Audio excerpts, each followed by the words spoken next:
What's going on, fishy friends? That intro was hilarious because tonight's guest, obviously, is Captain Walleye Pete. And Lady C and I were on the water yesterday. And we were approaching a lighthouse. And actually, we were just going to say hi to Walleye Pete and his customers on the Four Seasons. And that the scene was almost exactly like what was going on in the intro. But let's bring in Walleye Pete and get on with this fishing report. We do have some awesome prizes, which I will show you guys in a second. But time got a little bit away from me today, so I don't have those on hand. But I think my co-host, the lovely Lady C, is getting those for me right. But let's bring in Pete. What's going on, Pete? How you doing, sir? Hey, man, I'm doing good. I'm dragging just a hair bit. I've been fishing every day. Man, you don't drag. Oh, You're I always drag, on the man. go. Huh? Oh, I drag a little bit. Gosh, I always commend you. I've told you this in person a couple times, and I'm always talking to Lady C, and I'm like, that I don't know how you come home after being on the water for 8-9 hours filleting people's fish, come home and then do this with us. Like, aren't you exhausted? Yeah, but I'm not going to lie. I came home, sat down on the couch, relaxed a little bit, and now I'm out on the deck. It's beautiful out. The temperature's nice. So, that's one of the things going on right now that I like about fishing, too. The temperature outside is getting better. Sure does feel good. Isn't it a little early to be cooling off? Yeah, maybe. I hope it doesn't turn around, but we don't see any high in the 90s anytime soon, so that's good. Yeah. I think we're gonna have another spell of mid to high 80s because it's just too early to cool down. But Lady C did grab us the prizes for tonight. I think these are all things that will be very familiar to Walleye Pete. But we're going to do a trivia question tonight. And the winner, the first person to answer the trivia question correctly will win a pack of 6-inch avocado yellow glitter. You ever tried this color, Pete? Yeah, that's a favorite color for some reason in the winter at the power plant for big Okay. ones. Yeah, but Okay. anyway, yeah, I've tried that color. Yeah, it's a good color. So you probably use what is it, the 12-inch version of that during the winter at the power plant, right? Would be 10-inch, but yeah, Yeah. I've used that color, white chartreuse, little avocado is cool. Yeah, it's all good. And then we have a pack of 5/8 ounce BKD jig heads that I think would be a good pair with that BKD. So if you Yep. guys don't know, if you win tonight, if you don't know with these BKDs, what you want to do is you want to snip off the little head when you line it up on that jig so that you have a nice, streamed matching profile with that jig. But that'd be a good little combo for coming up here in probably another month when we're when the stripers start to move out of the bay. Well, actually, that's not another month. Gosh, nowadays that's Rocktober is no longer Rocktober; it's Rockvember. Yeah, well, when you said move out of the bay, they don't move out of the bay. A lot of them, they stay in the bay.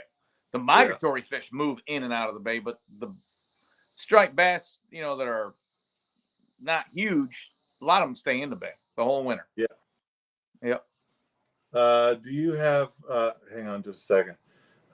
Lady C, can you type the trivia question into the chat, please? Sure. Cool. All right. Well, how's the fishing been? I know we bumped into you yesterday. Yesterday was a tough day, but in general, how's it going?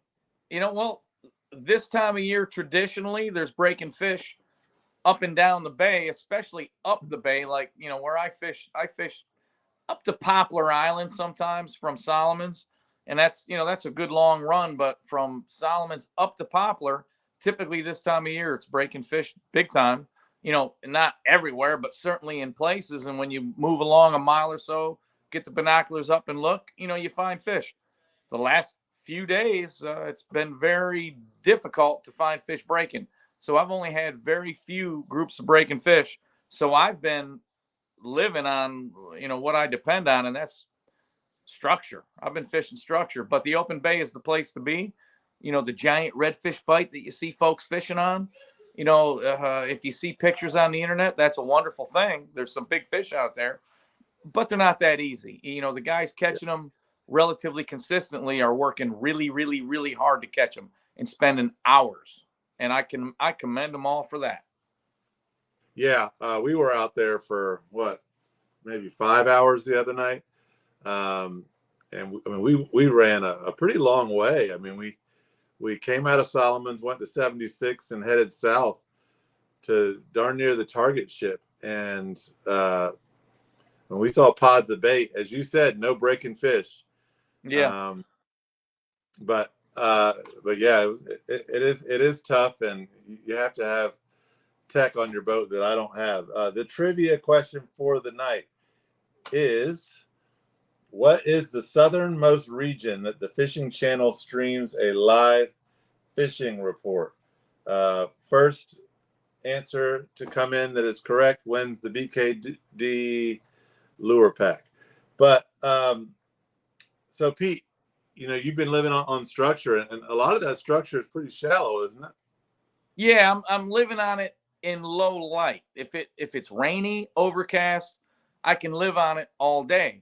But this morning, for instance, and was it yesterday morning? I didn't fish yesterday morning because of wind. Started at noon, but I fished it at low light. And when the water's 80 plus, you got to have low light to catch fish shallow. So this morning, I had beautiful stripers on surface. There's a great shot at speckled sea trout on shallow structure. And the structures I've been aiming at have been hard structure. What I call hard structure is rocks and wrecks, not stumps. Although I didn't fish any stumps today, but or the last few days. But rocks and wrecks in, say, 8 feet or less is where I've been catching fish early. And then late, I've been hunting for those offshore fish, offshore being, out in the main stem of the bay. I've been looking for the reds, and the last few days I haven't had any luck with it. But I have caught some huge specks fishing structure, south in southern bay water, rock piles out in 20 feet where it comes up to 13, 14. I've caught some really big specks. Just a couple days ago, I had a guy catch the Chesapeake LTJ Slam. We had a 31-inch redfish, which is not a bull, but it's a beauty. I'll take that all day. And we had a few specks over 24. All 4 of the specks the other day were over 24 inches. And that was on, 15 feet of water with rocks. Yeah, he did it in style, man. Those were not dinks. I mean, those were studs. Every one of them. And we had this morning we had 35, 40 blowups, and we caught several really nice rockfish to 32 inches in shallow, but it doesn't last long, and it's isolated spots. It's not like every shallow water spot holds fish. It does not. It took me about 4,000 trips to figure this out. But anyway, it's all good. Are they still? I think we talked a couple of months ago, and when you talked about early morning shallow water structure, one of the best ones for you were those old seawalls that are now submerged. Are those still showing to be productive, or? Absolutely, that's exactly what was productive this morning. Seawall. I don't know if it's a seawall. It was old riprap. From the maybe 1960s that did not work, and Mother Nature water has taken over and pushed back way past them, and now it's 3 or 4 feet over the top of them in 6 feet of water. So 3 or 4 feet over the top of the rocks, 6 feet of water overall, current running over them, incoming or outgoing, doesn't matter what tide, as long as there's current moving. Those areas hold fish. And I will say that recently during the full moon phase, a few days before and a few days after, the fish are really on those spots because the crabs are hiding in there, and those fish are in there patrolling for the soft crabs during the shed. Yeah. Do you have any of the lures close by? You mentioned topwater early on. If you don't, you can just tell us what you've been using, what's been effective. I'll tell you what, everybody that comes on the boat, they bring some. If they bring their own stuff, that's great. Storm chug bugs, man, the larger size chug bugs, they're about 4 inches long, maybe. But they rattle, they pop. They're small enough for a speck to eat, but stripers demolish them no matter what size the stripers are. And the key thing is they're small enough for a speck to eat. Although a big speck will eat a big bait too. But like say an 18-inch speck will still eat this bait. So, but I haven't caught any that small. I've had all big specks on the poppers in the last month. That's for sure. I've had some really huge specks, And but not a lot. you mentioned some of the big specks that were on rock. You said on kind of a rock ledge that was, I think you said like 15 to dropping off to Yeah, 20. yeah. What do you what? I guess that's a jig with a paddle tail on it, right? No, well, you know what? That particular, and it's basically it's out of point lookout, way out south of the target ship. There's some lumps and bumps out there. They're isolated. They're not all over the place, but it's rock piles that come up from 20 feet, like a 20 feet flat, that come up to 13, 14, 15 feet, and it's rocks. What I've been using is when it's calm, and I'm not out there unless it's calm because that's big water out there. Yeah. I've been using 3/4 ounce, half-ounce jig heads with skirts and BKDs. And I've been using GI jig heads out there. I love them.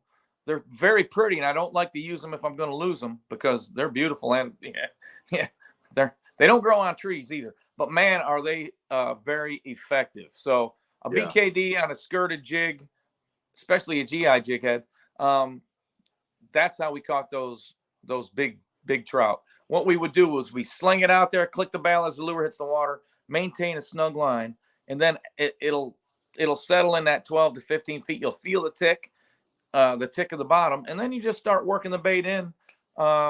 Short, choppy twitches with some pause, never letting slack in the line, and bang, they hit it when it's near the bottom. Doing that. Yeah. One thing you taught me when I was on your boat was, when you're fishing for trout in shallow water, 4 to 5, 6 feet, your rod twitch is going to be horizontal. But in this situation, when you're dropping it, when you're fishing in 12, 15 feet of water, it's got to be a little bit of a vertical twitch, right? Yeah, I like that. Yeah, exactly. Good point. Grant, I'm surprised you remembered that, man. I'm not quite as dumb as I look.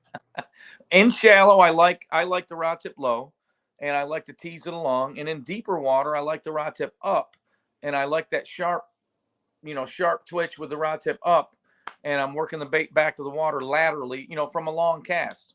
I'll usually get away from those structures and cast over them and tell my folks on the boat, cast over that way as far as you can, click the bail as it hits, and let it settle, and you'll feel the tick. Just maintain a snug line and work it laterally with the rod tip up. Yeah, that's what I do. And how many chances does someone get to lose a GI jig before you cut them off? I try not to put those on unless I don't think. If I think I could lose them because of big structure, we don't have them on. So typically that structure, I could slide over the top and pop it off of those rocks.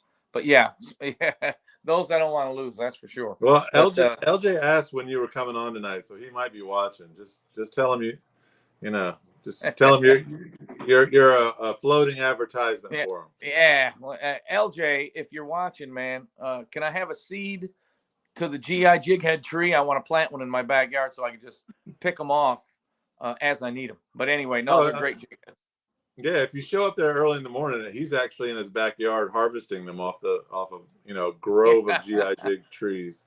Yep. Well, he's got a good thing going there. That's for sure. He does. He does. You mentioned a skirted jig head. Yep. When do you put a skirt on a jig, and when do you think it's not necessary? Skirts, they slow the vertical fall of a jig. So if you're fishing deep water and fish are suspended, they also make it a wider profile, so maybe look more like an injured menhaden. If I'm fishing fish that are eating menhaden, a skirted jig is very effective. In super shallow water, I don't typically use them. I typically use paddle tails or crankbaits or surface plugs.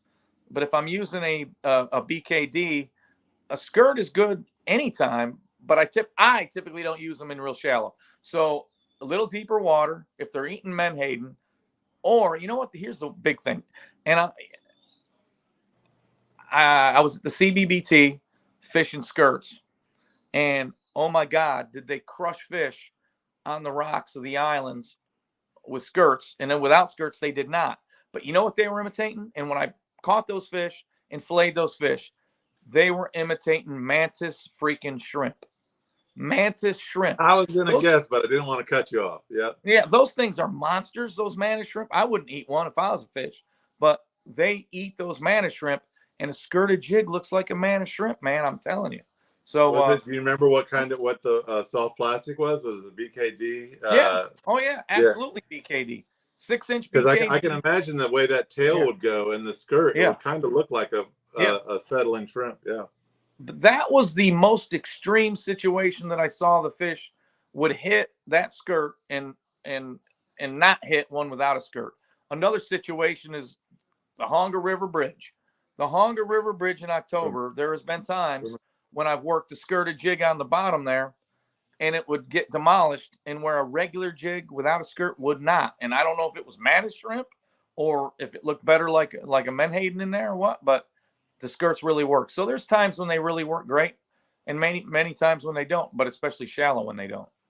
Yeah, I mean, I I've mean, heard that the skirt's gonna cause that jig to sink a little slower. yeah, Uh, absolutely, yeah. One thing I've never really heard you talk much about, and honestly, I haven't heard a whole lot of people talk a whole lot about, but um, used to hear a lot of people talk about bucktail.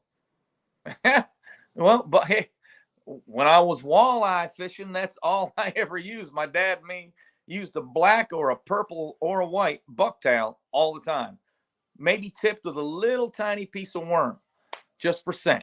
But that was back in the 80s. But I've, the old timers up here, I'll get guys on my boat. I get all different walks of life on my boat. Guys that forgot more in one night than I've ever learned on this bay. And they talk about their bucktails and pork rind and all that. I get that stuff all works. And yeah, but I don't use them. Maybe I should. Yeah. Have you caught any cobia so far this year? Yeah, I've caught two, just small ones. But some guys have been catching cobia, and if you trip over those giant reds, there's a chance of a cobia near them. And also, if you're paying attention, anywhere's on that, on Chesapeake Bay on the eastern side, running up those channel edges in 20 to 30 feet, there's a chance to see one. But it takes a lot of concentration. You got to really pay attention, and you got to not worry one bit about catching or not catching a fish. You got to spend time doing that. Yeah. So yeah, I have not caught one sight fishing this year. It's been on those lumps when I'm doing the speck fishing. I'm actually red fishing, cobia fishing, and speck fishing, and bluefish fishing on those hills. Historically, there used to be so many stripers there in the summer you couldn't keep them off a hook. But that was back in the late '90s, early 2000s. We don't ever see a striper there in the summer anymore. So anyway, but we're True. catching specks. Especially as far south as you fish. That's for sure. Right, but the fish were centered up there back in the late '90s, early 2000s, all summer. All summer, they were breaking out there all summer, and it was just insane. Yeah, I was gonna ask you.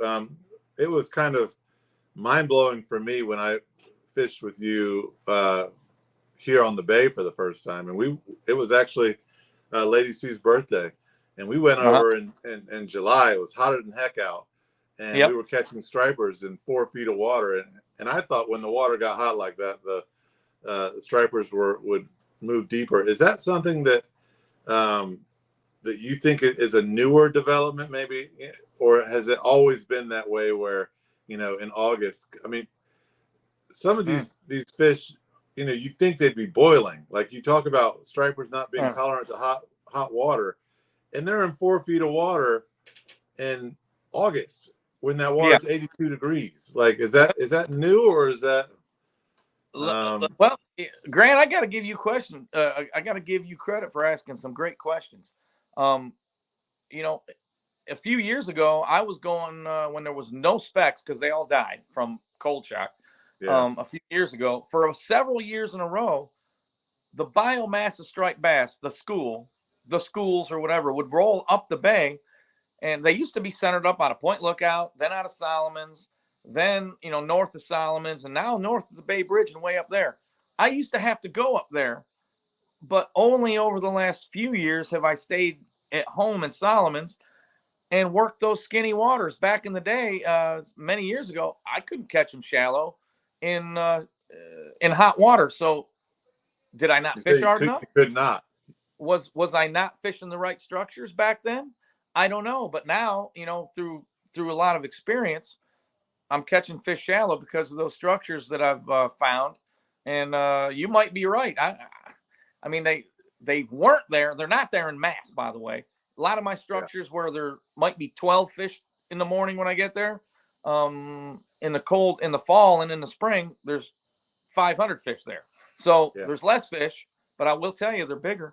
The quality's today I had good. up to 32 inches today on shallow water. Yeah. I mean, a lot of captains post pictures, but in terms of the quality of stripers that you're seeing this time of year, I don't see anybody posting 27 to 30-inch stripers like you are. What's that, Lacey? Yeah. I don't think we have a correct answer for the. We do. We do?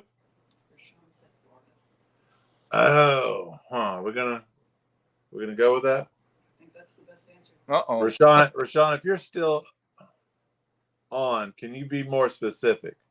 We had a couple of people actually answer Florida, but there is actually a specific region of Florida that we have our southernmost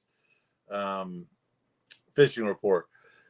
But if we get a better answer between now and the next, how many minutes we got here? We got like 2 minutes. We'll give that person the winning prize. But as of now, we do have someone who's close enough. But Pete, before we close. Yeah. There's Jupiter. No, that's no. If someone wants to book a trip with you, what do they got to do? Oh, they got to call me or text me or get on Facebook, or Instagram, Walleye Pete on Instagram, Facebook, Pete Dahlberg. You can message me, but the best way is to text, and that would be at 703-395-9955. And currently, luckily, I'm booked every day through September and almost every day in October. I got a few dates left in October, but I do get cancels, that kind of stuff. But luckily, I'm booked. Hey, can you still see me? It's getting dark. I'm on my deck because it's so nice. Yeah, we can barely see you. We're about to log off. But one thing I will tell the audience, Key West is a little bit further south, Charlotte, and you're related to Pete. You can't win. Who said that? Your wife. She's on there. Sean, we got a winner. Sean Fenwick is the winner. All right. I had Walleye Pete's number up here, guys, and I wanted to give everyone that's watching a recommendation. If you want to book a trip with Pete, text him on this number and say, "Hey, Pete, add me to your walk-on list." It doesn't happen very often. Might happen once every 6 weeks. But if you're on that list, you'll get a message. And if you get that message, you better be ready to go, because if you wait 10 minutes, those spots are going to be taken. Sean, you are the winner. Sean, I think you've won a prize with us so far. Either that or you bought a shirt from us. I can't remember. But we will send you the prize of the BKD lures and the jig heads for the correct answer of Southwest Florida. Cape Coral is actually the sort of the epicenter of that report. But Pete, you're the man. Before it goes completely black on your porch, we will let you go. But thank you so much, and good luck out there on the water tomorrow. All right, thanks, brother. I'll be up before daylight, crossing the bay, getting skinny. So that's what I'll be doing. Go get it, man. Thanks, man. Take care. Take care. Bye. Just hang around. Too proud to be your